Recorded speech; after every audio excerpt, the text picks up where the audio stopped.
Ayan ho guys ang aking ginawa. Paraan para di matumba yung mga tanim natin ng mga saging. Ayan.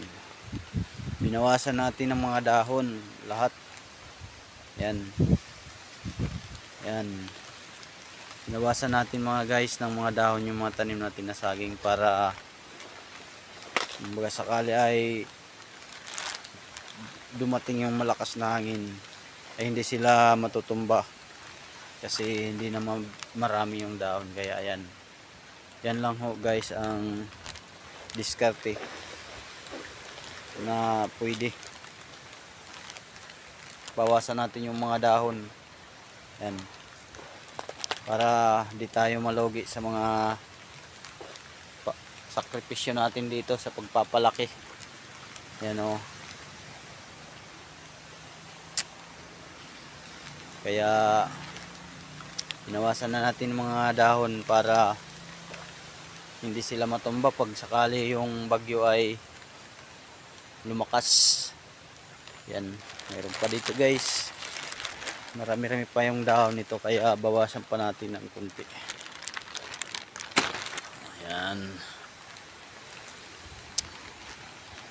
kailangan natin to lagaan, masasayang pagod natin dito. Ang gaganda pa naman ng tubo. Ayan o, sobrang lakas talaga guys ng hangin.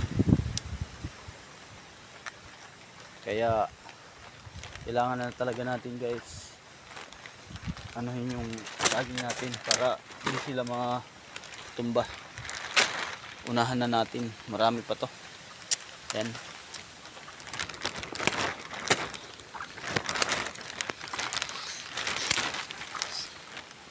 So, ito nga guys oh, balik na dito pa lang, balik na.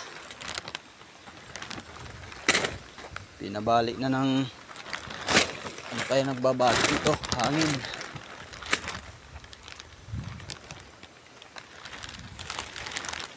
Napaka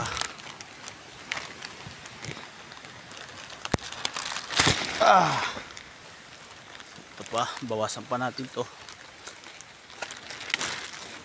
Yan.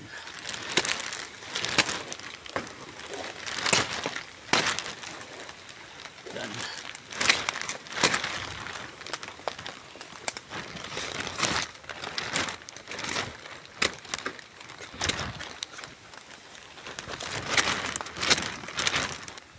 So yan guys, tapos na tayo.